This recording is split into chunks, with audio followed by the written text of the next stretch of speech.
Suatu hari, mungkin kamu akan melihat ke belakang dan merasa sakit, melihat bagaimana kamu menyia-nyiakan masa terbaikmu mengejar apa yang tidak penting. Kamu menukarkan waktumu untuk mendapatkan persetujuan, energimu untuk distraksi, dan ketenanganmu untuk kekhawatiran yang kini sudah tidak kamu ingat lagi. Terdengar keras, bukan? Tapi itulah yang banyak orang lakukan tanpa menyadarinya. Sementara waktu menawarkan versi terpentingnya, mereka menyia-nyiakannya dengan bereaksi, menunda-nunda, dan mencari di luar apa yang hanya bisa muncul dari dalam. Para Stoik tahu bahwa setiap tahap adalah ladang subur untuk tumbuh, tetapi hanya jika kamu memilih dengan sadar apa yang akan ditanam. Ini bukan tentang menghindari berlalunya waktu, melainkan tentang menggunakannya dengan bijaksana. Hari ini saya akan menunjukkan kesalahan paling umum yang merampas kepenuhanmu tanpa kamu sadari, dan pelajaran Stoik yang akan membantumu melindungi masa sekarangmu sebagai harta yang paling berharga. Jika kamu menerapkan apa yang akan kamu temukan, kamu tidak akan menyia-nyiakan satu hari pun lagi. Bukan karena dunia berbeda, tetapi karena kamu yang akan berbeda.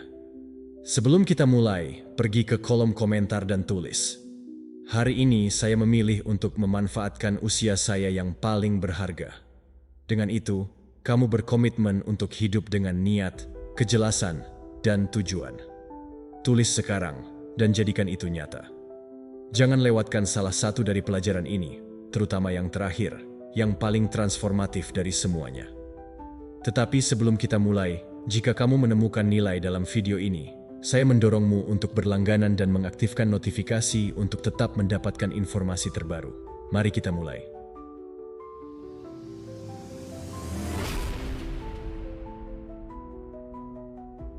Pelajaran 1. Menunda yang penting. Mungkin kamu tidak menyadarinya sekarang, tetapi kamu membiarkan hal yang paling berharga yang kamu miliki, hidupmu sendiri. Percakapan yang kamu impikan untuk dilakukan tetap tertunda. Buku yang ingin kamu tulis hanya ada dalam pikiranmu. Dan keputusan penting selalu menemukan alasan untuk ditunda. Menunda yang penting menyamar sebagai kehati-hatian, logika, dan kewajiban mendesak. Tetapi sebenarnya itu adalah bentuk ketakutan yang elegan. Ketakutan untuk gagal, untuk terpapar, untuk berubah, untuk meninggalkan zona nyaman tetapi kosong. Dan sementara kamu berpikir bahwa kamu sedang menunggu momen yang sempurna, hidup terus berjalan tanpa meminta izinmu. Jam tidak berhenti karena keraguanmu. Dunia tidak menunggu sampai kamu mengatasi blok internalmu. Setiap hari yang kamu lewatkan adalah kesempatan yang tidak akan kembali. Dan masalahnya bukan hanya pada apa yang tidak kamu lakukan, tetapi pada siapa dirimu yang sedang kamu jadikan saat tidak melakukannya. Para Stoik mengetahuinya dengan baik. Tidak ada waktu yang dapat disia-siakan. Marcus Aurelius berkata bahwa kita tidak abadi, dan meskipun demikian, kita hidup seolah kita memiliki kehidupan kedua yang disimpan untuk nanti. Tetapi tidak ada nanti, hanya ada sekarang.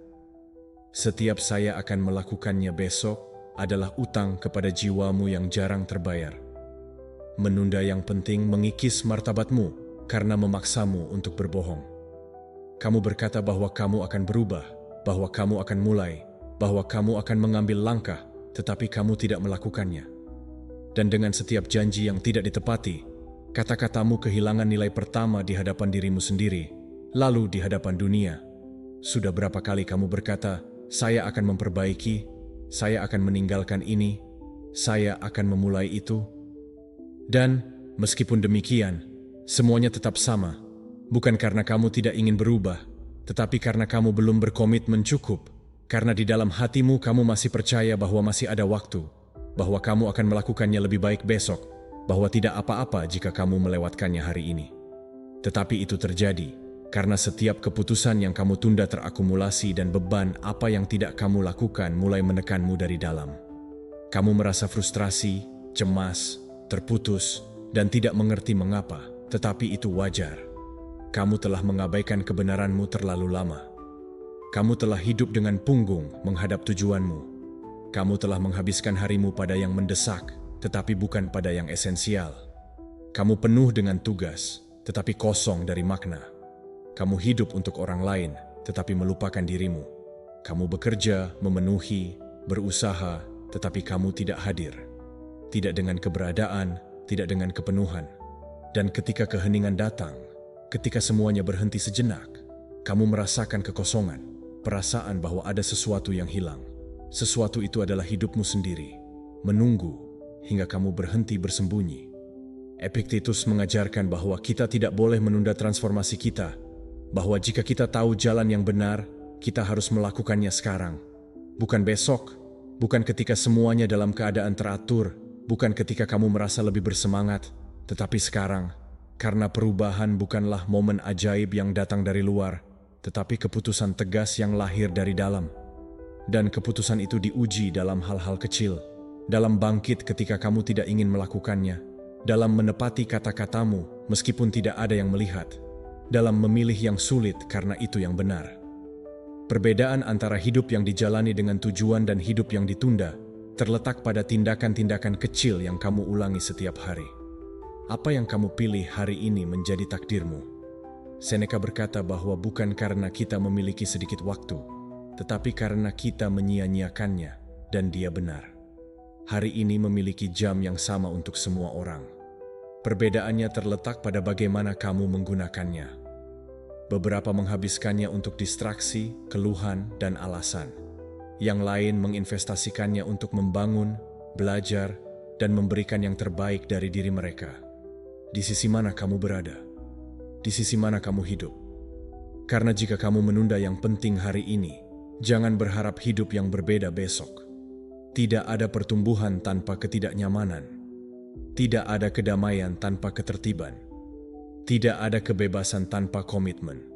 Apa yang kamu tunda tidak menghilang, hanya menjadi lebih sulit untuk dihadapi. Dan sementara kamu sibuk dengan yang sekunder, yang esensial layu di sudut jiwamu, tetapi kamu masih punya waktu, tidak sepenuhnya, tidak untuk semuanya, tetapi untuk apa yang benar-benar penting. Kamu bisa melanjutkan proyek itu, meminta maaf, mengubah kebiasaan, memulai sesuatu yang baru, merawat tubuhmu, membaca buku itu, menulis kata-kata itu, menelepon orang yang kamu cintai, mengatakan apa yang kamu rasakan, melepaskan apa yang membunuhmu, memeluk apa yang baik untukmu. Kamu bisa jika kamu memutuskan. Kamu tidak membutuhkan lebih banyak waktu.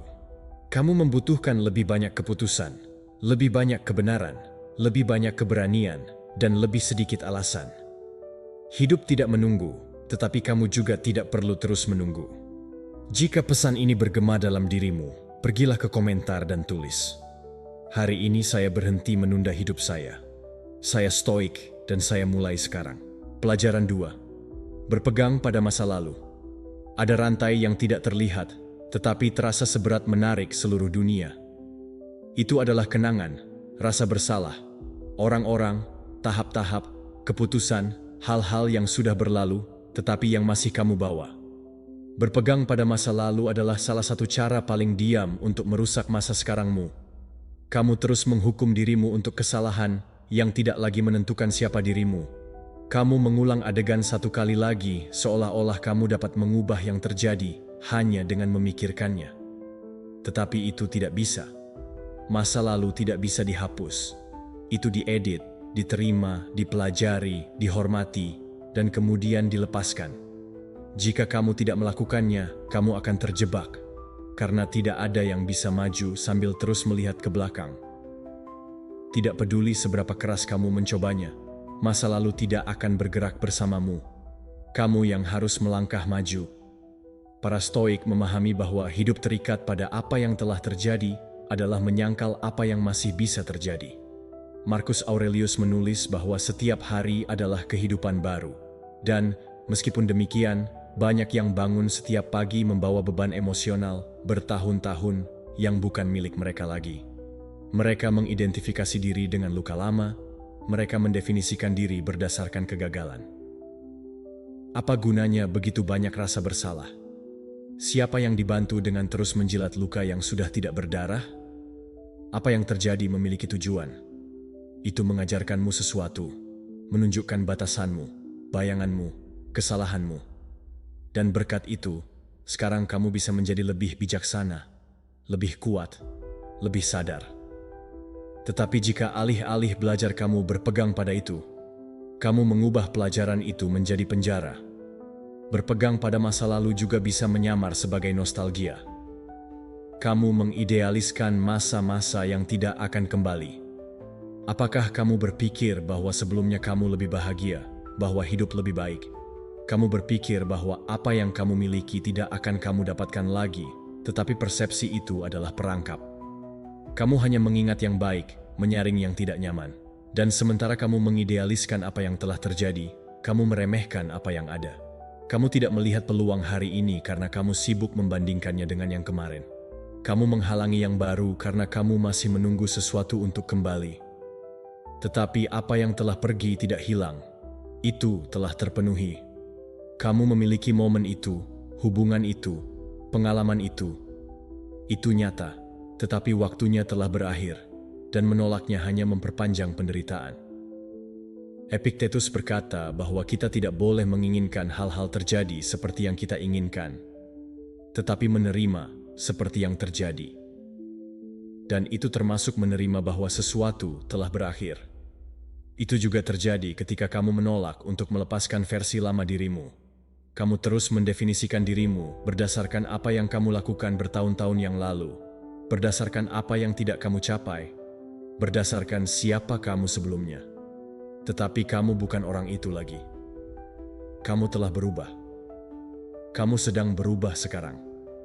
Setiap sel, setiap pikiran, setiap tindakan mengubahmu.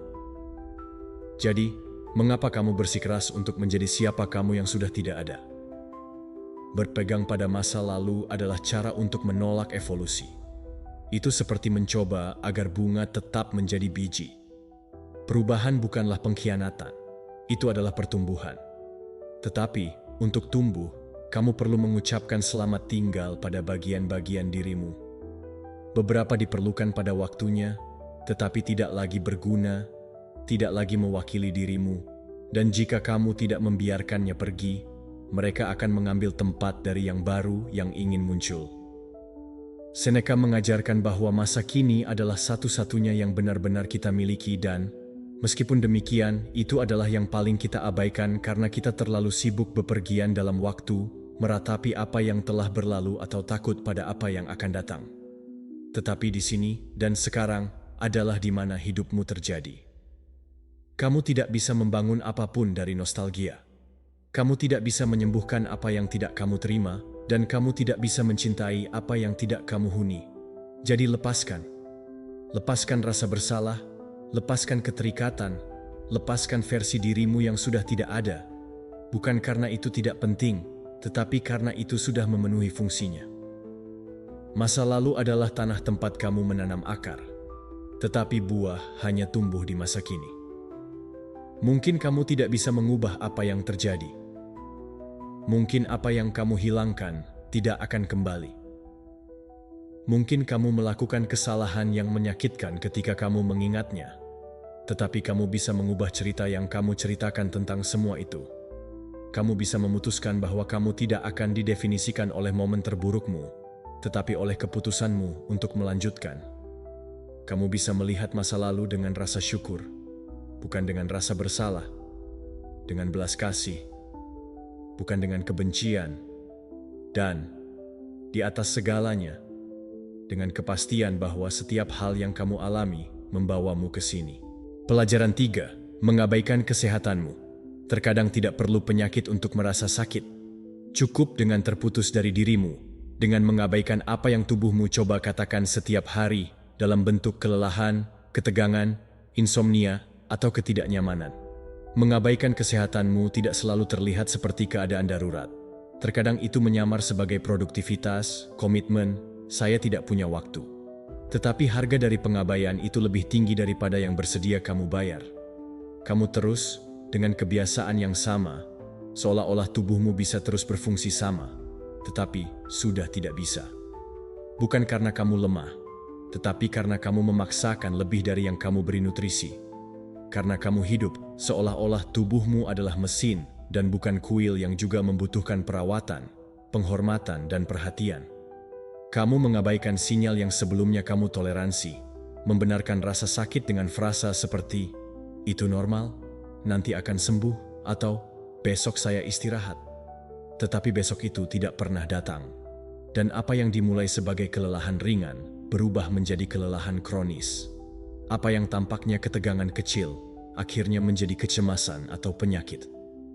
Tubuh berbicara, tetapi kamu tidak mendengarnya karena kamu terlalu sibuk. Karena kamu diajari bahwa beristirahat adalah membuang-buang waktu. Karena kamu percaya bahwa merawat dirimu adalah kemewahan yang tidak bisa kamu izinkan. Tetapi, apa gunanya mencapai tujuan jika kamu melakukannya dengan mengabaikan dirimu sendiri? Apa gunanya menghasilkan uang, prestis, atau pencapaian jika kamu kehilangan keseimbangan di sepanjang jalan? Kesuksesan tanpa kesehatan adalah kekalahan dengan tepuk tangan. Para Stoik tahu bahwa tubuh tidak boleh mendominasi pikiran, tetapi mereka juga mengajarkan bahwa kita tidak boleh meremehkan kendaraan yang menopang kita. Marcus Aurelius menulis bahwa hidup adalah pinjaman dan bahwa tubuh adalah bagian dari kontrak itu. Merawatnya bukanlah tindakan kesombongan, itu adalah tindakan kebijaksanaan, bukan karena takut, tetapi karena penghormatan, karena tubuh tidak melupakan apa yang pikiran memutuskan untuk mengabaikan. Dan setiap kali kamu mendorongnya melampaui batasnya, tanpa memberinya istirahat, kamu membawanya menuju kehancuran, bukan karena kamu lemah, tetapi karena kamu manusia. Dan yang manusiawi membutuhkan siklus, usaha dan pemulihan, ketegangan dan kelegaan, tindakan dan keheningan. Tanpa siklus itu, semuanya runtuh. Epictetus mengajarkan bahwa kita harus memperhatikan apa yang ada dalam kendali kita. Kesehatanmu ada dalam kendali itu. Pilihanmu ada dalam kendali itu. Bagaimana kamu makan, bagaimana kamu tidur, bagaimana kamu bernapas, bagaimana kamu bergerak. Kamu tidak bisa menghindari berlalunya waktu, tetapi kamu bisa memutuskan bagaimana kamu menghadapinya.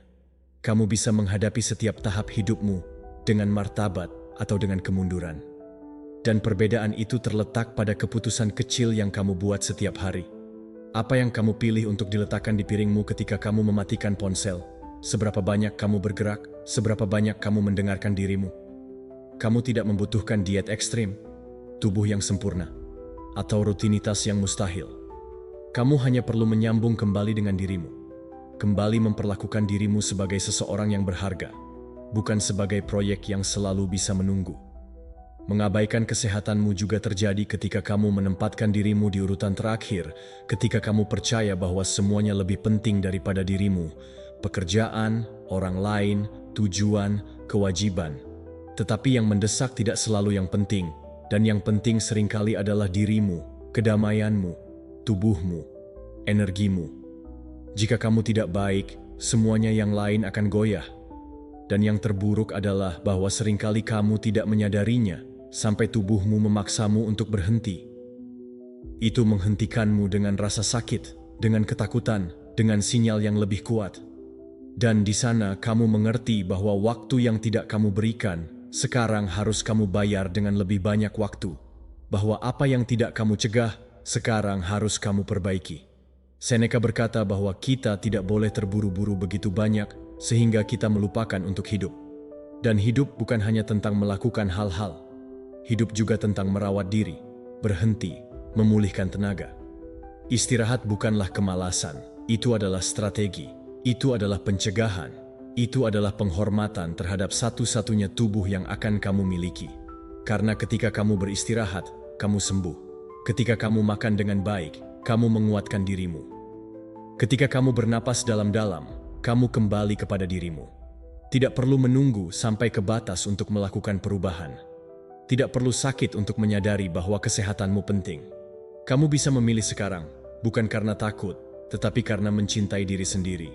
Bukan karena kamu hancur, tetapi karena kamu pantas untuk baik-baik saja. Ingat, tubuhmu menopangmu setiap hari. Apa yang kamu lakukan untuknya?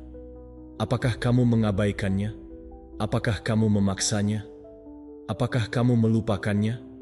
Atau apakah kamu merawatnya seperti merawat sesuatu yang suci? Karena itulah yang seharusnya. Energi, kesejahteraan, dan kemampuanmu untuk menikmati hidup bergantung pada bagaimana kamu memperlakukannya. Kamu bisa terus menunggu untuk memiliki waktu, atau kamu bisa memahami bahwa saat ini adalah sekarang. Kamu tidak membutuhkan lebih banyak jam. Kamu membutuhkan lebih banyak kesadaran. kamu tidak membutuhkan lebih banyak kekuatan. Kamu membutuhkan lebih banyak penghormatan. Dan jika ada sesuatu dalam dirimu yang sudah mengetahuinya, maka bertindaklah. Berikan hadiah kepada masa depanmu hari ini. Jika refleksi ini menyentuh hatimu, pergi ke komentar dan tulis, "Hari ini saya mulai merawat yang paling berharga yang saya miliki. Saya stoik dan kesehatan saya adalah prioritas saya." Pelajaran 4. Menahan apa yang menyakitkan. Ada rasa sakit yang tidak diteriakkan tetapi tetap tinggal di dalam. Itu bersarang di tenggorokan, di dada, di mimpi, di kulit. Menahan apa yang menyakitkan tampaknya merupakan keputusan yang kuat, berani, bahkan mengagumkan, tetapi sebenarnya seringkali itu adalah bentuk pengabaian. Kamu diam karena bangga, karena takut, karena kebiasaan, karena kamu berpikir bahwa jika kamu tidak mengatakannya, mungkin itu akan hilang, karena kamu percaya bahwa berbicara akan membuatmu lemah, rentan, tidak nyaman. Dan kemudian, kamu memilih untuk diam, tetapi keheningan tidak menyembuhkan, hanya menyembunyikan, tidak membebaskan, hanya menunda. Dan apa yang tidak kamu ungkapkan berubah menjadi kecemasan, kesedihan, insomnia, kelelahan. Menjadi beban tak terlihat yang kamu bawa kemana-mana. Bukan karena apa yang terjadi, tetapi karena apa yang kamu terus menolak untuk bebaskan. Para Stoik tidak berbicara tentang menekan. Mereka berbicara tentang memahami. Epictetus mengajarkan bahwa yang melukai kita bukanlah apa yang terjadi, tetapi bagaimana kita menginterpretasikannya, dan bagaimana kita membawanya di dalam. Dan ketika kamu membungkam rasa sakit, kamu tidak mengendalikannya, kamu hanya mengenkapsulasi. Kamu mengurungnya di sudut jiwamu di mana ia terus membuat suara. Mungkin kamu tidak mendengarnya setiap saat, tetapi ia ada di sana. Itu aktif ketika sesuatu mengingatkanmu pada apa yang belum kamu katakan. Ketika sebuah percakapan menyentuh tepi lukamu. Ketika hidup menghadapkanmu dengan semua yang kamu putuskan untuk simpan. Apakah kamu berpikir bahwa sudah terlambat untuk sembuh? Bahwa yang terbaik adalah melanjutkan seolah-olah tidak ada yang terjadi? Bahwa berbicara tidak akan mengubah apapun? Tetapi itu adalah kebohongan yang menyamar sebagai kedewasaan. Berbicara tidak selalu mengubah fakta, tetapi itu mengubah beban yang kamu bawa. Apa yang disebutkan berubah. Menahan apa yang menyakitkan juga menjadi identitas. Kamu meyakinkan dirimu bahwa kamu tidak perlu berbicara, bahwa kamu bisa mengatasi semuanya, bahwa tidak ada gunanya menggali apa yang telah berlalu. Tetapi di dalam hatimu kamu tahu bahwa ada sesuatu yang masih tidak lengkap, bahwa ada emosi yang terus mencarimu, bahwa ada kata-kata yang masih ingin keluar. Dan bukan karena kamu perlu orang lain mendengarnya, tetapi karena kamu perlu mendengarkan dirimu sendiri. Ekspresi bukanlah kelemahan. Itu adalah tindakan cinta diri. Mengatakan apa yang menyakitkan tidak membuatmu kurang kuat. Itu membuatmu lebih jujur, lebih bebas, lebih manusiawi. Marcus Aurelius menulis bahwa kita harus mengenal emosi kita tanpa menjadi budaknya. Dan itu termasuk mengenali ketika sesuatu masih memengaruhi kita, meskipun kita ingin menolaknya. Ini bukan tentang mendramatisasi atau memposisikan diri sebagai korban. Ini tentang memberi dirimu izin untuk merasakan, untuk memproses, untuk mengatakan apa yang tidak pernah kamu katakan. Karena jika tidak, rasa sakit itu menjadi bagian dari cara hidupmu. Kamu menjadi lebih tertutup, lebih reaktif, lebih jauh dari dirimu sendiri. Bukan karena pilihan, tetapi karena pertahanan.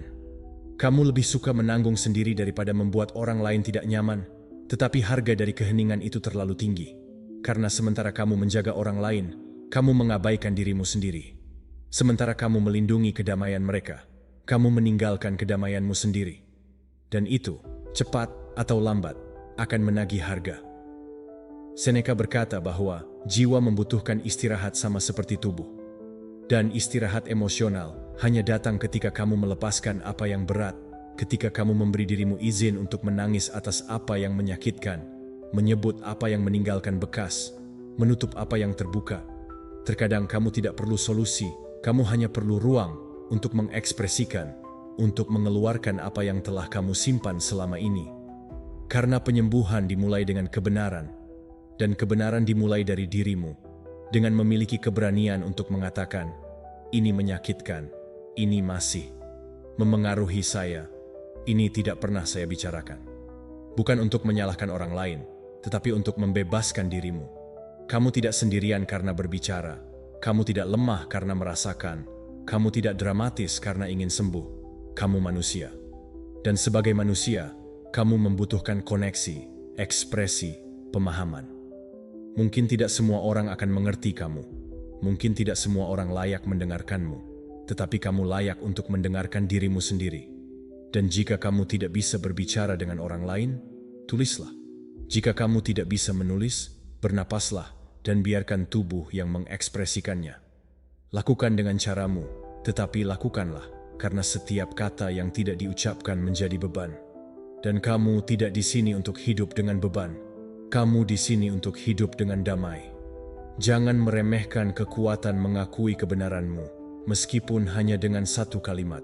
Pelajaran 5. Tidak memaafkan dirimu. Terkadang bukan dunia yang mengutukmu, itu adalah dirimu sendiri dengan pikiranmu, kenanganmu, cara kamu berbicara pada dirimu ketika tidak ada yang mendengarkan. Tidak memaafkan dirimu adalah cara untuk tetap terikat pada siapa dirimu yang sudah tidak ada. Itu adalah mengulangi cerita yang sama, seolah-olah kesalahanmu mendefinisikan nilai dirimu selamanya. Kamu menghukum dirimu untuk hal-hal yang sudah mengajarkan apa yang harus diajarkan. Kamu berbicara pada dirimu dengan kejam yang tidak akan pernah kamu gunakan pada seseorang yang kamu cintai. Dan kamu melakukannya karena kamu percaya di dalam hatimu bahwa kamu tidak layak untuk penebusan, bahwa kesalahanmu telah meninggalkan bekas, bahwa sudah terlambat, bahwa tidak ada jalan kembali. Tetapi itu tidak benar. Satu-satunya yang memisahkanmu dari kelegaan adalah keputusan. Memberi dirimu kesempatan lain. Para Stoik tidak berbicara tentang kesempurnaan. Mereka berbicara tentang tanggung jawab. Epictetus mengajarkan bahwa kita tidak boleh meratapi apa yang kita lakukan, tetapi belajar darinya dan bertindak lebih baik. Kesalahan untuk seorang Stoik bukanlah sebuah hukuman, melainkan seorang guru. Tetapi kamu tidak belajar ketika kamu menghukum dirimu. Kamu belajar ketika kamu mengamati tanpa penilaian, ketika kamu mengenali apa yang terjadi, mengakui bagianmu, memperbaiki apa yang bisa kamu perbaiki, dan melepaskan apa yang sudah tidak berguna. Tanpa proses itu, kamu akan menjadi algojo bagi dirimu sendiri. Kamu hidup mengulang adegan yang tidak bisa kamu ubah. Kamu menuntut dirimu seperti dulu, tanpa belas kasih, seolah-olah kamu tidak kehabisan tenaga di dalam, seolah-olah gagal telah mengambil hakmu untuk tumbuh.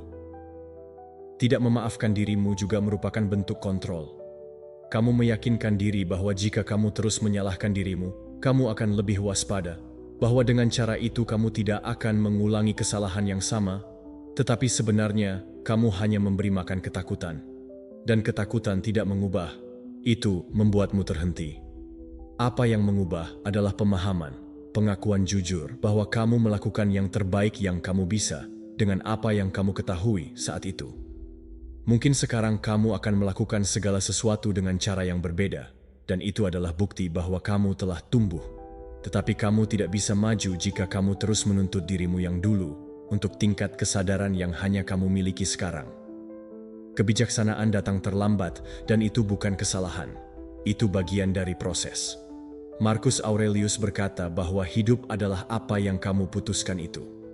Jika kamu memutuskan bahwa ceritamu berakhir di kesalahanmu, maka seperti itulah adanya. Tetapi jika kamu memutuskan bahwa kesalahanmu hanyalah sebuah bab, maka kamu bisa terus menulis.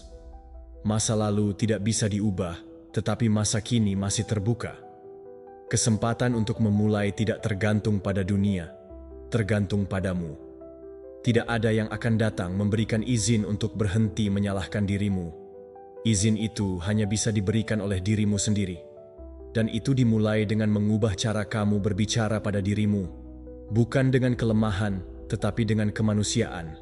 Bukan dengan alasan, tetapi dengan belas kasih. Seneca mengajarkan bahwa menyalahkan diri selamanya atas sebuah kesalahan adalah seperti menghukum seorang yang telah sembuh. Itu tidak membantu, tidak membangun, hanya melemahkan. Jika kamu sudah belajar, jika kamu sudah merasakan beban dari apa yang terjadi, untuk apa terus membawa rasa bersalah? Apa gunanya terus menyakiti dirimu, ketika yang kamu butuhkan adalah membangun kembali dirimu. Tidak ada yang menemukan kedamaian dalam hukuman yang konstan. Kedamaian datang ketika kamu mengakui bahwa kamu layak untuk melanjutkan, bukan karena kamu melupakan, tetapi karena kamu memilih untuk belajar. Pengampunan bukanlah melupakan, tetapi pengakuan. Itu adalah mengatakan, itu terjadi, itu berat, saya membuat kesalahan, tetapi hari ini saya memilih untuk tumbuh dari sana. Hari ini saya memberi izin untuk berevolusi tanpa mengikatkan diri pada rantai. Dan jika masih ada yang perlu disembuhkan, diperbaiki, diucapkan, saya akan melakukannya. Tetapi bukan dari kebencian diri, tetapi dari tanggung jawab dengan cinta. Karena tidak ada kekuatan yang lebih nyata daripada seseorang yang jatuh, melihat dirinya dengan jujur, dan memutuskan untuk bangkit tanpa menghancurkan diri di dalam. Mungkin kamu masih belum tahu bagaimana memaafkan dirimu. Tetapi kamu bisa memulai dengan berhenti menghukum dirimu. Dengan berbicara pada dirimu dengan suara yang akan kamu gunakan pada seseorang yang kamu cintai. Dengan mengingatkan dirimu bahwa kamu masih layak, bahkan dengan kesalahanmu, bahwa nilai seseorang tidak terletak pada tidak gagal, tetapi pada bagaimana mereka memutuskan untuk hidup setelah gagal. Dan jika kamu membaca ini, itu karena kamu masih bisa memilih, kamu masih bisa memulai lagi. Jangan meremehkan kekuatan memberi dirimu kesempatan yang kamu harapkan dari orang lain. Jika refleksi ini menerangi hatimu, pergi ke komentar dan tulis, "Hari ini saya berhenti menghukum diri saya stoik dan saya memberi izin untuk memulai lagi." Pelajaran 6. Menyerah pada hasratmu. Ada jenis kekosongan yang tidak terisi dengan uang, pencapaian, atau tepuk tangan. Itu adalah kekosongan yang muncul ketika kamu menyerah pada apa yang membuatmu merasa hidup. Ketika kamu meninggalkan hasratmu, bukan karena kamu tidak menyukainya lagi, tetapi karena kamu meyakinkan dirimu bahwa itu tidak lagi sesuai dengan kehidupan dewasamu. Kamu meninggalkan apa yang membuatmu bersemangat karena menganggapnya kekanak-kanakan, tidak produktif, atau tidak realistis. Kamu menukar panggilan dengan keamanan, keinginan dengan rutinitas, inspirasi dengan kenyamanan, dan sedikit demi sedikit kamu memadamkan diri tanpa menyadarinya, bukan karena kamu kekurangan sesuatu di luar, tetapi karena kamu berhenti memberi makan yang esensial di dalam. Kamu mengatakan bahwa sekarang bukan saatnya untuk bermimpi, bahwa kita harus bertanggung jawab, bahwa mimpi adalah kemewahan yang tidak semua orang bisa miliki, tetapi sebenarnya kamu menyerah karena kamu takut. Takut tidak mencapainya, takut pada penilaian orang lain, takut untuk memulai dari nol. Dan ketakutan itu menyamar sebagai logika, akal sehat, kedewasaan. Tetapi tidak ada yang lebih tidak dewasa daripada mengabaikan apa yang menyala di dalam dirimu untuk sesuai dengan cetakan yang bukan milikmu. Hidup tanpa hasrat adalah menjalani hidup, bukan merasakannya. Ini adalah bangun setiap hari untuk bertahan hidup, bukan untuk mengalami. Dan meskipun di luar semuanya tampak teratur, di dalam sesuatu patah, jiwa menyusut, percikan padam, dan itu seiring waktu lebih berat daripada kegagalan apapun. Para Stoik tidak mempromosikan hidup kosong dari keinginan. Mereka mendorong hidup yang dipandu oleh tujuan. Dan tujuanmu tidak bisa lahir dari kewajiban. Itu harus lahir dari apa yang kamu cintai. Marcus Aurelius berkata bahwa kebahagiaan bergantung pada memiliki aktivitas yang terhubung dengan sifatmu, bukan dengan apa yang dunia harapkan darimu, bukan dengan apa yang menjamin gaji, tetapi dengan apa yang membuat waktu berlalu ketika kamu melakukannya. Tetapi kamu melupakan itu. Kamu menukar permainan dengan rutinitas, seni dengan terburu-buru, rasa ingin tahu dengan kenyamanan. Dan meskipun kamu memenuhi, kamu tidak merasa lengkap, karena sebuah bagian dari dirimu masih menunggu agar kamu memberi ruang. Menyerah pada hasratmu tidak selalu merupakan keputusan yang radikal. Terkadang itu adalah kematian yang lambat. Kamu berhenti memainkan alat musik itu, berhenti menulis, berhenti melukis, berhenti berlari, berhenti membangun, berhenti membayangkan. Kamu berkata bahwa itu sementara, tetapi bulan berlalu, tahun berlalu, dan ketika kamu melihat ke belakang, kamu bahkan tidak ingat mengapa kamu memulainya. Kamu hanya tahu bahwa kamu meninggalkannya, bahwa kamu membiarkannya pergi karena 1000 alasan yang sekarang terdengar hampa. Dan bagian terburuk adalah bahwa tidak ada yang memaksamu. Kamu yang memutuskan bahwa itu tidak lagi menjadi prioritas, bahwa ada hal-hal yang lebih penting. Tetapi, apa yang bisa lebih penting daripada apa yang menghubungkanmu dengan dirimu sendiri? Epictetus mengajarkan bahwa kita tidak boleh mengorbankan yang esensial untuk yang bersifat sementara dan, meskipun demikian kita melakukannya sepanjang waktu. Kita menukar waktu berkualitas dengan komitmen kosong. Kita menukar apa yang mengisi kita dengan apa yang menuntut kita. Dan kemudian kita bertanya, mengapa kita lelah? Mengapa kita mudah tersinggung? Mengapa kita merasa ada yang kurang? Jawabannya sederhana. Kamu telah melupakan pusatmu. Kamu telah melupakan apa yang membuatmu merasa emosi yang tulus. Dan itu tidak bisa dipulihkan dengan istirahat atau liburan. Itu dipulihkan dengan kebenaran, dengan kembali kepada apa yang membuatmu tersenyum tanpa menyadarinya. Ini bukan tentang meninggalkan segalanya.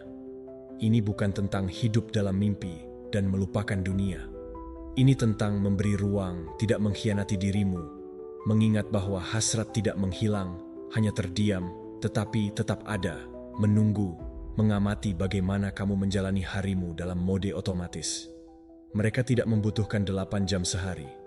Terkadang hanya membutuhkan 10 menit kejujuran untuk menyambung kembali, untuk mengingat siapa dirimu sebelum kamu diyakinkan bahwa kamu harus menjadi orang lain. Seneca berkata bahwa kita menyia-nyiakan sebagian besar hidup kita melakukan hal-hal yang tidak kita pilih dengan kesadaran, dan itu termasuk meninggalkan apa yang kita anggap penting karena takut tidak sesuai. Tetapi kamu tidak di sini untuk sesuai. Kamu di sini untuk berkembang, untuk menciptakan, untuk merasakan, untuk meninggalkan jejak yang memiliki tanda tanganmu, bukan ekspektasi orang lain. Dan jika ada sesuatu dalam dirimu yang masih bersemangat, hanya dengan membayangkan kembali pada apa yang kamu cintai, sesuatu itu layak didengar. Jika di suatu sudut jiwamu masih ada percikan itu, jangan padamkan lagi. Pelajaran 7. Menerima hubungan yang kosong. Ada bentuk kesepian yang terasa bahkan di tengah keramaian, dan salah satu yang paling menyakitkan adalah ketika seseorang menerima hubungan yang kosong. Ini terjadi ketika seseorang mentolerir hal-hal yang sebelumnya tidak dapat diterima karena martabat. Ketika terpaksa tinggal di lingkungan yang tidak lagi mendukung pertumbuhan, mendengarkan percakapan yang tidak membangun, serta berbagi energi dengan individu yang tidak lagi mengangkat semangat. Ini bukan karena mereka tidak menyadari bahwa mereka pantas mendapatkan lebih, tetapi karena mereka mulai meyakinkan diri bahwa inilah yang ada, bahwa mungkin mereka meminta terlalu banyak, atau bahwa setidaknya mereka memiliki seseorang.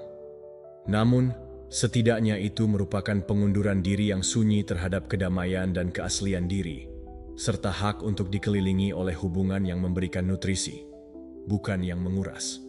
Mereka menerima percakapan yang kosong, pertemuan karena kewajiban, dan hubungan yang berputar di sekitar kewajiban atau ketakutan. Seiring waktu, itu menjadi lebih berat daripada kesepian, karena mereka merasa sendirian meskipun ditemani. Mereka bisa tertawa, tetapi tanpa kebahagiaan, mendengarkan, tetapi tanpa koneksi, dan menyesuaikan diri begitu banyak dengan orang lain hingga kehilangan pengenalan terhadap diri sendiri. Menerima hubungan yang kosong bukanlah tindakan kebaikan, melainkan pengabaian terhadap diri sendiri. Ini adalah membiarkan rutinitas mengisi tempat yang sebelumnya diisi oleh kasih sayang yang tulus, melupakan bahwa cinta tanpa kehadiran hanyalah sebuah ilusi. Tidak ada yang di sini untuk mengumpulkan orang-orang, tetapi untuk berbagi kebenaran. Para Stoik tidak mencari keramaian, mereka mencari koherensi.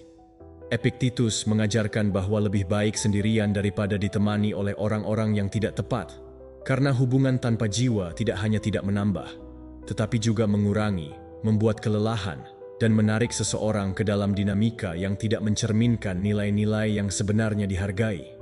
Tanpa disadari, mereka mulai membungkam suara yang sebelumnya diungkapkan, membenarkan hal-hal yang sebelumnya dibatasi, dan tinggal di tempat yang mereka tahu seharusnya ditinggalkan. Semua karena takut akan kesepian. Namun, kesepian itu tidak berbahaya. Yang berbahaya adalah ketidakmampuan untuk bersyukur atas diri sendiri. Ketika seseorang takut sendirian, mereka menerima apapun asal tidak harus melihat ke dalam diri. Marco Aurelius berkata bahwa kita harus melindungi kedamaian kita seperti melindungi hal yang paling berharga. tetapi seringkali kita memberikan waktu, perhatian, dan energi kepada mereka yang tidak lagi menjaganya.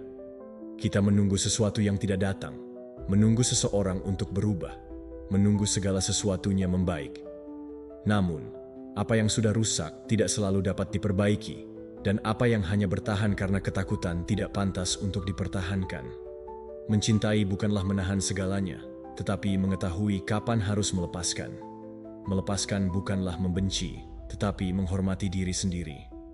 Ketika seseorang menghormati diri, mereka tahu bahwa kualitas selalu lebih baik daripada kuantitas, bahwa satu hubungan yang tulus lebih berharga daripada 100 yang dangkal, bahwa seseorang tidak perlu dikelilingi untuk merasa lengkap, yang diperlukan hanyalah keselarasan. Menerima hubungan yang kosong juga bisa menjadi bentuk keterikatan pada masa lalu, pada apa yang pernah ada, tetapi kini tidak ada lagi. Meskipun banyak kenangan yang ada, jika saat ini lebih menyakitkan daripada yang diberikan, maka seseorang tidak berada di tempat yang seharusnya. Setiap individu berubah, dan itu adalah hal yang wajar. Namun, jika hubungan tidak tumbuh bersamaan, maka hubungan tersebut mulai mengekang. Apa yang dulunya baik mungkin kini membatasi, karena individu tersebut tidak lagi berbagi visi, nilai, atau energi yang sama. Tidak semua yang dimulai harus bertahan. Yang harus tetap ada adalah integritas diri. Tidak boleh membingungkan kasih sayang dengan ketergantungan. Mencintai seseorang tidak berarti menanggung segalanya, tetapi mengakui kapan hubungan tidak lagi memenuhi tujuannya. Jika tujuan itu adalah untuk membantu seseorang menjadi lebih baik, dan kini justru membuat mereka merasa lebih kecil, maka keputusan itu jelas.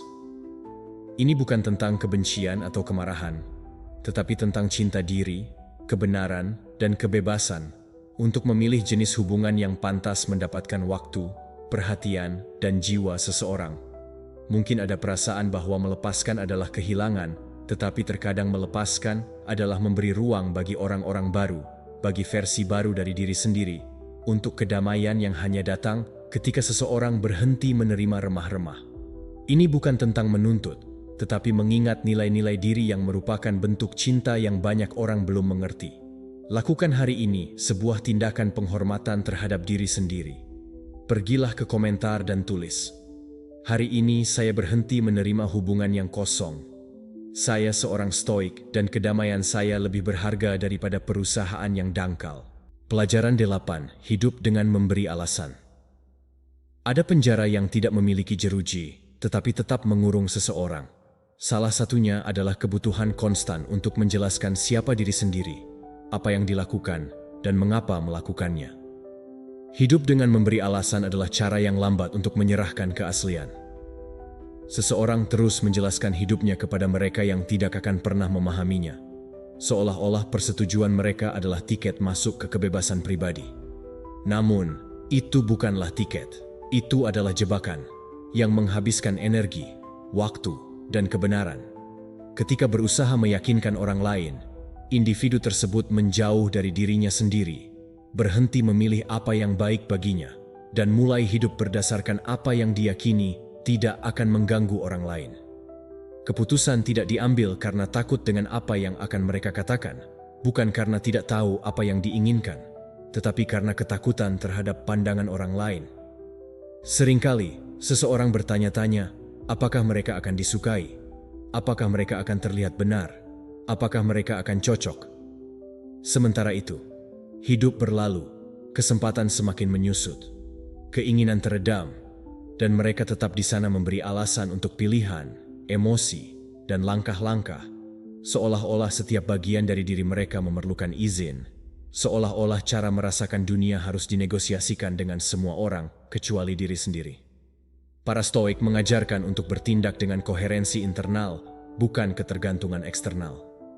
Epictetus berkata bahwa kebebasan dimulai ketika seseorang berhenti mencari validasi dari luar, tetapi banyak yang menjadikan penilaian orang lain sebagai hakim dan juri. Mereka hidup dengan memperhatikan apa yang mungkin dipikirkan orang lain, bagaimana mereka mungkin menginterpretasikan, atau apa yang mungkin mereka katakan. Dalam usaha untuk mengendalikan persepsi, seseorang kehilangan kontrol atas satu-satunya hal yang penting, jalan hidupnya. Hidup untuk memberi alasan bukanlah hidup, melainkan bertahan, beradaptasi, dan bersembunyi di balik penjelasan yang tidak diminta dan, yang lebih buruk, yang sedikit dihargai. Marco Aurelius menulis bahwa apa yang orang lain pikirkan adalah urusan mereka, bukan urusan kita. Meskipun begitu, banyak yang menjadikannya sebagai perhatian utama. Mereka mengubah kata-kata, menekan ide-ide, mengubah gaya, dan memadamkan cahaya, semua untuk menyesuaikan diri dengan cetakan yang bahkan tidak dihormati, karena ada anggapan bahwa lebih baik diterima daripada jujur, lebih baik menyenangkan daripada mengganggu. Namun, tidak ada yang memberitahu bahwa harga yang dibayar adalah kedamaian. Setiap kali seseorang memberi alasan untuk menjadi diri sendiri, ada bagian dari diri yang meyakinkan bahwa mereka tidak cukup. Menekan keaslian membuat seseorang lebih diam, lebih tidak aman, dan semakin jauh dari esensi diri. Mereka menjadi ahli dalam mengatakan apa yang diharapkan, melakukan apa yang dipuji, dan memproyeksikan apa yang disetujui. Namun, di dalam, mereka tahu ada kebenaran lain yang tidak dijelaskan, yang dirasakan, yang tidak berteriak tetapi tidak berhenti menyakitkan ketika diingkari, karena mereka tahu apa yang diinginkan, apa yang diimpikan, dan apa yang menggerakkan mereka. Terkadang, karena ketakutan, mereka menyembunyikannya di balik alasan yang terdengar masuk akal, tetapi berbau pengunduran diri. Dikatakan bahwa tidak ada kehilangan waktu yang lebih besar daripada hidup sesuai dengan standar orang lain. Meskipun begitu, banyak yang terus menghabiskan waktu memberi alasan daripada hidup, memberikan penjelasan kepada mereka yang tidak mendengarkan, menunggu pemahaman dari mereka yang tidak pernah berjalan di jalan yang sama, ingin disukai di tempat-tempat di mana mereka bahkan tidak merasa menjadi diri sendiri. Ironisnya, meskipun mereka berhasil, kekosongan tidak menghilang. Ketika harga yang dibayar adalah kebenaran, tidak ada pengakuan yang dapat menggantinya. Tidak ada persetujuan yang dapat mengisinya. Dunia tidak membutuhkan versi lain yang diedit dari diri mereka. Yang dibutuhkan adalah kehadiran yang nyata, keputusan yang tegas, kata-kata yang bebas, dan hidup yang dipilih. Ini tidak didapat dengan memberi alasan, tetapi dengan menghuni diri sendiri. Ini bukan tentang menjelaskan setiap langkah, tetapi tentang berjalan dengan keyakinan. Ini bukan tentang meyakinkan, tetapi mempercayai. Karena siapa yang memberi alasan meragukan, dan siapa yang meragukan diri sendiri menyerahkan kekuatannya. Mungkin hari ini seseorang tidak dapat sepenuhnya berhenti memberi alasan, tetapi bisa memulai dengan keputusan kecil. Berikan izin untuk memilih apa yang baik baginya, untuk mengatakan apa yang dipikirkan, untuk menjadi siapa dirinya, tanpa catatan kaki, tanpa ketakutan, tanpa penjelasan yang tidak perlu. Keaslian tidak memerlukan pembelaan, hanya ruang untuk mengekspresikannya. Pelajaran 9, percaya bahwa sudah terlambat. Ada pikiran yang tidak terdengar keras, tetapi menguras jiwa. Salah satu yang paling berbahaya adalah percaya bahwa sudah terlambat, bahwa kesempatan telah berlalu, bahwa kereta tidak akan kembali, dan bahwa tahun-tahun lebih berat daripada keinginan. Akibatnya, seseorang mulai hidup dengan pengunduran diri yang disamarkan sebagai kedewasaan, mengacaukan pengalaman dengan kelelahan, mengatakan pada diri sendiri bahwa tidak memiliki energi, tetapi sebenarnya yang hilang adalah harapan. Ini bukan karena harapan telah hilang, tetapi karena mereka meyakinkan diri bahwa tidak ada gunanya untuk mendapatkannya kembali. Namun, selama seseorang masih bernapas, mereka dapat menciptakan, mengubah, dan memulai kembali. Pengunduran diri terjadi ketika seharusnya mereka bisa menciptakan kembali diri. Melihat masa lalu sebagai arsip yang tertutup seolah-olah tidak memiliki izin untuk menulis halaman baru, seolah-olah bekas luka membuat seseorang tidak valid untuk memulai lagi. Para Stoik memahami bahwa hidup tidak diukur dalam tahun, tetapi dalam keputusan. Marco Aurelius menyatakan bahwa waktu yang terbuang dalam keraguan dan ketakutan jauh lebih serius daripada waktu yang telah berlalu. Tidak terlambat karena usia, terlambat jika seseorang menolak untuk bertindak hari ini, terlambat jika menyerah sebelum mencobanya. Terlambat jika hidup seolah-olah segala sesuatu sudah ditentukan, padahal sebenarnya masih ada waktu untuk mengubah cerita. Seseorang lupa bahwa selama masih bernapas, mereka dapat menciptakan, belajar sesuatu yang baru, mengubah arah, dan memulai dari awal dengan keuntungan, tidak lagi memulai dari kepolosan. Apa yang terjadi bukanlah kehilangan waktu, tetapi persiapan, latihan, dan pembangunan diam dari kekuatan yang kini dimiliki, tetapi tidak digunakan. Mereka membiarkannya tidur karena seseorang membuat mereka percaya bahwa awal yang baru memiliki tanggal kedaluarsa, bahwa mimpi memiliki batas usia, dan bahwa apa yang tidak dicapai pada usia tertentu tidak ada artinya. Itu adalah kebohongan, ketakutan dengan alasan yang indah. Kebenarannya adalah satu-satunya yang dibutuhkan untuk memulai adalah keputusan, yang tidak tergantung pada kalender, tetapi pada diri sendiri. Seseorang menyerah tanpa mencobanya karena takut gagal lagi. Namun, jika kegagalan mengajarkan pelajaran, maka itu bukan kemunduran, melainkan bagian dari jalan. Jika itu menyakitkan tetapi membuat seseorang lebih bijaksana, maka itu bukan kehilangan, tetapi investasi. Satu-satunya yang tidak termaafkan bukanlah kegagalan, tetapi menyerah sebelumnya, tidak memberikan diri kesempatan untuk membuktikan bahwa kali ini bisa berbeda. Mungkin mereka akan gagal lagi, tetapi mungkin juga akan berhasil seperti tidak pernah sebelumnya. Jika tidak mencobanya, seseorang tidak akan pernah tahu seberapa jauh bisa mencapai jika memiliki keberanian untuk memulai lagi. Epictetus mengajarkan bahwa tidak penting apa yang terjadi sebelumnya, tetapi apa yang diputuskan untuk dilakukan sekarang dengan itu. Seseorang bukanlah kesalahan di masa lalu, bukan usianya, bukan kemundurannya. Mereka adalah kemampuan untuk dilahirkan kembali, untuk menyesuaikan arah, untuk mencoba sekali lagi dengan lebih jelas, lebih berani, dan lebih hadir. Ini bukan tentang memulihkan apa yang telah ada, tetapi tentang membangun apa yang masih bisa ada. Jangan menetapkan tanggal kedaluarsa ketika masih bisa mekar. Pengunduran diri mungkin nyaman, tetapi tidak subur. Itu memberikan kedamaian, tetapi mencabut makna. Membuat seseorang merasa aman, tetapi terjebak. Tahun-tahun yang telah dilalui bukanlah penghalang, tetapi fondasi. Mereka adalah akar yang dapat menopang pohon baru yang ingin ditanam. Untuk itu, perlu percaya bahwa itu layak. Bahwa seseorang layak, bahwa tidak terlambat, dan memutuskan untuk menggunakan apa yang diketahui, yang telah dialami, dan yang telah dirasakan untuk menciptakan sesuatu yang memiliki suara. Seneca berkata bahwa selama ada kehidupan, ada kemungkinan untuk berbuat baik, memperbaiki, dan mengarahkan. Tidak peduli apakah itu percobaan kedua, ke-10, atau yang pertama setelah bertahun-tahun diabaikan. Yang penting adalah bangkit dengan tekad baru, tidak membiarkan diri mati dalam hidup, karena itu adalah satu-satunya usia tua yang tidak ada hubungannya dengan usia. Usia seseorang yang berhenti membayangkan, membangun, dan mendambakan sesuatu yang baru.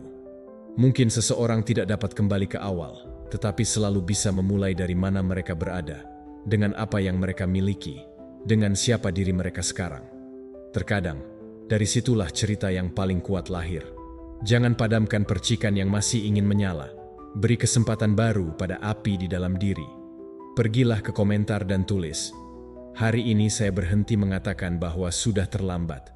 Saya seorang stoik dan saya masih punya waktu untuk memulai lagi." Pelajaran 10. Mengabaikan warisanmu. Ada cara diam-diam untuk menghilang dalam hidup. Hidup tanpa meninggalkan jejak, bukan karena tidak pernah mengalami hal-hal berharga, tetapi karena memutuskan untuk menyimpan semuanya untuk diri sendiri. Mengabaikan warisan bukan hanya tentang diam mengenai apa yang diketahui, tetapi tentang menyerah untuk menanamkan pada orang lain apa yang sangat sulit dipelajari. Seseorang tidak mentransmisikan apa yang telah dipelajari dengan banyak rasa sakit, tidak berbagi jatuh bangun yang membentuk diri, atau momen-momen yang mengubah hidup, tidak menulis, tidak merekam, tidak meninggalkan jejak. Mereka meremehkan cerita mereka seolah-olah tidak memiliki nilai, seolah-olah bekas luka hanyalah luka, alih-alih pilihan hidup yang dapat menyelamatkan jalan orang lain. Apakah seseorang percaya bahwa untuk meninggalkan warisan diperlukan pencapaian besar atau ribuan pengikut? Kenyataannya, cukup dengan satu tindakan, satu kata, satu kesaksian yang jujur. Cerita seseorang penting, bukan karena sempurna, tetapi karena nyata. Di tengah semua kebisingan palsu, seseorang perlu mendengar apa yang benar-benar diketahui, apa yang dijalani, dan apa yang diatasi. Namun, seseorang tidak membagikannya karena percaya bahwa tidak ada yang ingin mendengar, karena berpikir bahwa tidak ada yang akan peduli. tetapi itu hanyalah bentuk ketakutan lainnya. Ketakutan untuk mengekspos diri, ketakutan untuk terlihat sombong, ketakutan untuk tidak cukup, dan tanpa disadari, ketakutan itu berubah menjadi keheningan, dan keheningan itu menjadi lupa. Para Stoik sering berbicara tentang kewajiban untuk mengajar dengan contoh. Epictetus berkata bahwa siapapun yang telah belajar sesuatu memiliki tanggung jawab untuk membagikannya, bukan karena kebanggaan, tetapi karena pelayanan, bahwa apa yang telah dialami bukan sepenuhnya milik diri sendiri, tetapi juga milik mereka yang akan datang setelahnya. Namun, jika tidak mentransmisikannya, semua itu akan mati bersamanya. Semua yang telah diderita, dipahami, dan mengubah diri tetap terkurung.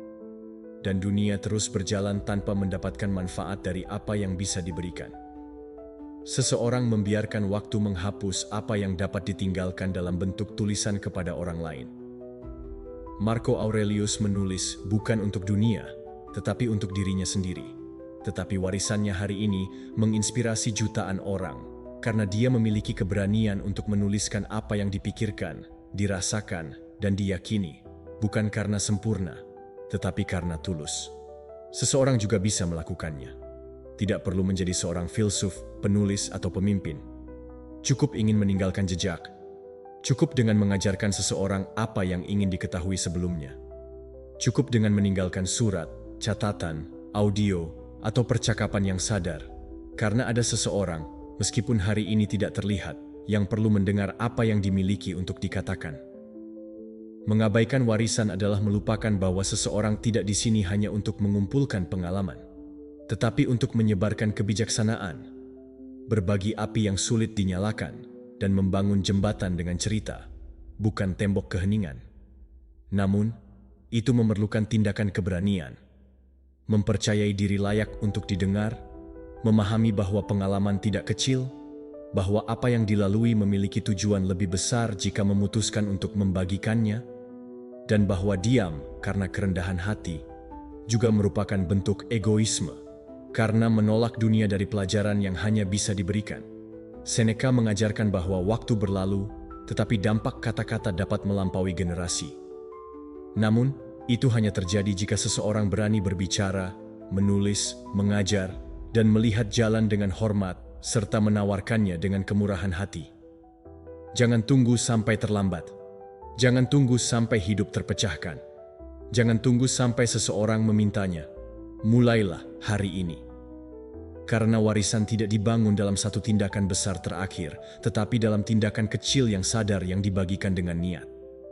Mungkin merasa tidak ada yang mendengarkan, tetapi selalu ada seseorang yang mengamati dalam diam, mencari tanda, panduan, atau cerita yang mengingatkan mereka bahwa mereka tidak sendirian. Seseorang bisa menjadi cerita itu, bisa menjadi tanda itu, tetapi untuk itu perlu keluar dari keheningan dan percaya bahwa apa yang telah dilalui memiliki nilai. Tidak karena apa yang tampak, tetapi karena apa yang mengubah. Jangan tunggu dunia untuk memvalidasi diri, untuk mulai meninggalkan jejak. Lakukan itu dari kebenaran yang sudah ada dalam diri. Jika ada bagian dari diri yang merasa bahwa cerita bisa berguna, maka sudah memiliki semua yang dibutuhkan untuk memulai. Cerita tidak berakhir ketika dialami, tetapi dimulai ketika memutuskan untuk membagikannya.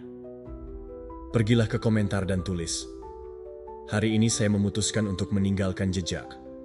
Saya seorang Stoik dan cerita saya juga bisa mengubah kehidupan orang lain." Pelajaran 11. Menjauh dari yang sederhana. Terkadang bukan kelebihan yang membuat seseorang lelah, tetapi ketidaknyamanan. Bukan karena melakukan banyak hal, tetapi karena menjauh dari yang benar-benar penting. Menjauh dari yang sederhana tidak terjadi sekaligus. Itu terjadi secara perlahan. Ketika seseorang mulai mengisi harinya dengan tujuan yang tidak berarti, rangsangan tanpa henti, dan tugas yang tidak memberi nutrisi. Mereka mengejar pencapaian yang tidak lagi memuaskan, mendapatkan lebih banyak, memiliki lebih banyak, melakukan lebih banyak, tetapi merasa lebih sedikit karena yang esensial tertinggal. Mereka menukarnya dengan kecepatan, validasi, dan kesibukan konstan, dan meskipun terlihat sukses, seseorang diselimuti perasaan hampa yang membosankan.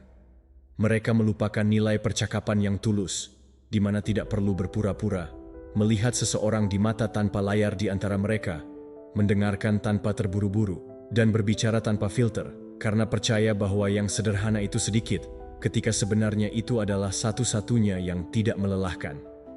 Namun, tidak ada waktu untuk itu. Ada rapat, notifikasi, dan urgensi yang bukan urgensi.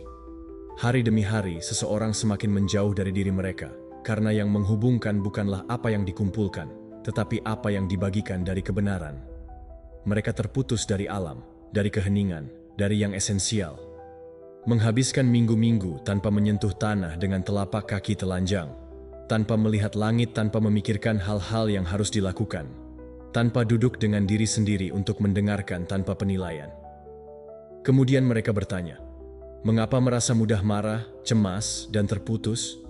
Itu bukan kebetulan, tetapi akibat menjauhkan kedalaman demi yang segera, mencari kedamaian dalam hal-hal dangkal. Namun, kedamaian tidak hidup di sana.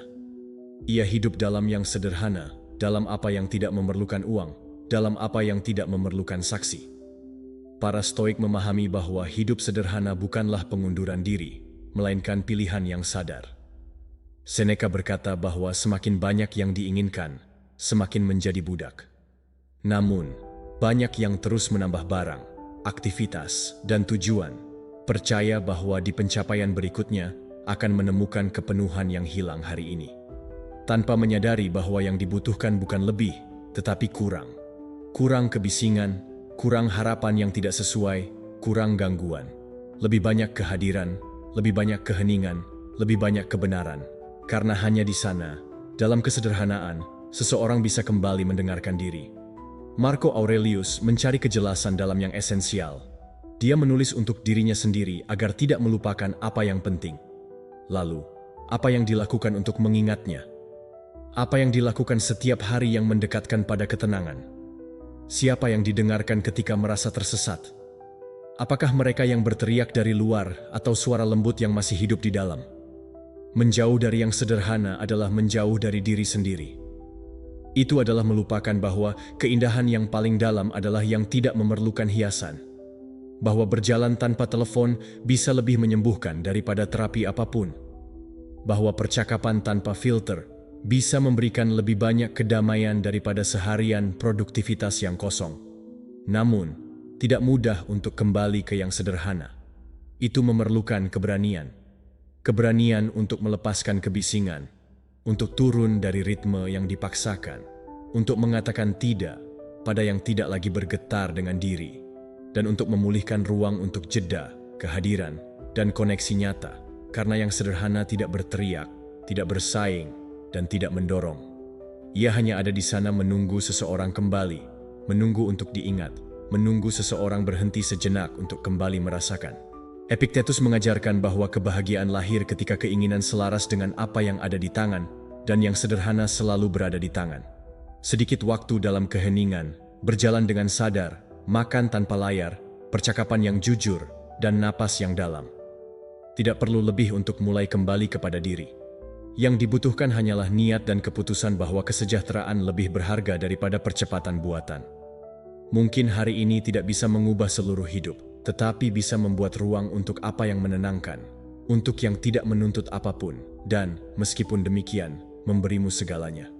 Kembali ke yang sederhana bukanlah mundur, tetapi mengingat, kembali ke rumah. Jika merasa telah tersesat dalam kebisingan, berhentilah sejenak, kembalilah kepada diri, dan pergi ke komentar untuk meninggalkan jejak komitmen itu. Tulis, hari ini saya memilih untuk kembali ke yang sederhana. Saya seorang Stoik dan dalam kesederhanaan saya menemukan pusat saya. Pelajaran 12, tidak memilih diri sendiri. Ada bentuk pengabaian yang tidak terlihat oleh orang lain, tetapi meninggalkan bekas yang dalam. Salah satunya adalah tidak memilih diri sendiri. Seseorang terus hidup untuk orang lain, beradaptasi, menyerah, memadamkan diri sedikit demi sedikit agar orang lain bersinar. Bukan karena tidak memiliki cahaya, tetapi karena percaya bahwa tidak berhak mengambil ruang. Mereka tidak memberi diri izin untuk memprioritaskan diri sendiri, untuk berkata tidak tanpa merasa bersalah, untuk beristirahat tanpa memberi alasan, dan untuk menempatkan diri di posisi pertama.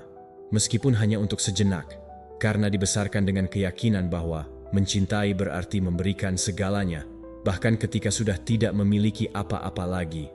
Dalam sikap berulang untuk menempatkan diri terakhir, keletihan yang paling sunyi mulai terjadi. Seringkali seseorang membingungkan cinta dengan pengorbanan konstan, dengan selalu tersedia, selalu kuat, dan selalu untuk orang lain. Namun, cinta tidak seharusnya menyakitkan, tidak seharusnya menguras, dan tidak seharusnya membuat seseorang merasa tidak penting. Meskipun demikian, setiap kali seseorang diam untuk tidak membuat orang lain tidak nyaman, setiap kali memikul tanggung jawab yang bukan miliknya, dan setiap kali melupakan diri untuk menopang dunia, mereka memperkuat pandangan keliru bahwa nilai terletak pada apa yang diberikan, bukan pada siapa mereka, dan pada akhirnya itu akan menghancurkan diri. Para Stoik mengajarkan bahwa tidak ada yang bisa memberikan apa yang tidak dimilikinya. Epictetus berkata bahwa kewajiban dimulai dari diri sendiri, tetapi banyak yang hidup seolah-olah menjaga diri sendiri adalah egois, seolah-olah beristirahat adalah pengkhianatan, dan seolah-olah menetapkan batasan adalah tanda kurang baik. Padahal, merawat diri bukanlah meninggalkan orang lain, tetapi tidak meninggalkan diri sendiri. Jika seseorang baik-baik saja, mereka dapat memberi dari kelimpahan. Namun, jika seseorang hancur, siklus keletihan, beban berlebih, dan rasa sakit yang sunyi hanya akan diulang. Marco Aurelius berbicara tentang keseimbangan antara kewajiban terhadap dunia dan kesetiaan kepada diri sendiri. Namun, banyak yang membebankan satu sisi. Mereka berhenti mendengarkan tubuh, pikiran, dan jiwa karena harus memenuhi kewajiban, tidak ingin mengecewakan, atau merasa sangat sulit memberi diri apa yang dibutuhkan, sehingga berharap orang lain melakukannya. Namun, tidak ada yang akan datang untuk menyelamatkan. Keputusan itu hanya bisa lahir dari dalam diri. Memilih diri sendiri. Ini bukan tentang menjadikan diri sebagai pusat alam semesta. Ini tentang tidak selalu menempatkan diri di akhir, tidak menunda istirahat, kesejahteraan, dan impian, serta memberi diri cinta yang sama yang telah diberikan berkali-kali. Karena berhak merawat diri seperti merawat orang lain, berhak mendapatkan perhatian, rasa hormat, dan kelembutan. Namun, tidak bisa terus menunggu orang lain memberikannya jika tidak bisa menawarkan itu terlebih dahulu. Seneca berkata bahwa kehilangan diri sendiri adalah cara terburuk untuk menyia-nyiakan hidup. Itulah yang terjadi ketika seseorang tidak memilih diri sendiri. Mereka menjadi pemeran pendukung dalam cerita sendiri, menemani, menopang, dan melayani, tetapi tidak hidup untuk diri sendiri. Masalahnya bukan hanya pada apa yang diberikan, tetapi pada apa yang tidak diberikan, apa yang ditolak, apa yang diabaikan, dan apa yang ditekan, sampai suatu hari terbangun merasa kosong, lelah, dan merindukan diri sendiri. Tidak memilih diri sendiri juga merupakan bentuk ketakutan. Ketakutan untuk terlihat egois, ketakutan untuk ditinggalkan jika mengubah aturan, dan ketakutan untuk tidak dicintai jika memprioritaskan diri. Namun, siapa yang menjauh karena keputusan untuk merawat diri tidak benar-benar bersamamu. Cinta sejati merasa senang melihatmu baik-baik saja. Rasa hormat yang sejati lahir ketika seseorang sendiri memperlakukan diri dengan hormat. Memilih diri sendiri tidak menjauhkan dari orang lain, tetapi menghubungkan dengan cara yang lebih sehat karena kemudian tidak memberi dari kekurangan, tetapi dari kebenaran. Hari ini, seseorang bisa melakukan sesuatu yang berbeda, meskipun kecil, tetapi kuat. Mengenali diri, mengingat diri. Menegaskan bahwa diri juga penting, bahwa istirahat, batasan, dan keinginan valid, dan bahwa tidak perlu sampai ke titik kelelahan untuk mulai mengatakan ya pada diri. Berhentilah sejenak, kembali kepada diri. Dan jika pesan ini menyentuh, pergilah ke komentar dan tulis, "Hari ini saya memutuskan untuk memilih diri saya. Saya seorang stoik dan merawat diri juga merupakan bagian dari disiplin saya." Jika Anda telah sampai di sini, tulis di komentar, "Hari ini saya menghargai waktu saya dan memilih untuk hidup dengan bijak." Saya mengundang Anda untuk berlangganan, mengaktifkan notifikasi, dan mengomentari agar YouTube mengenali bahwa video ini berguna bagi orang-orang seperti Anda. Ini memotivasi kami untuk terus membuat konten serupa di masa depan. Saya sangat menghargai waktu dan dukungan Anda. Sampai jumpa di petualangan kami berikutnya.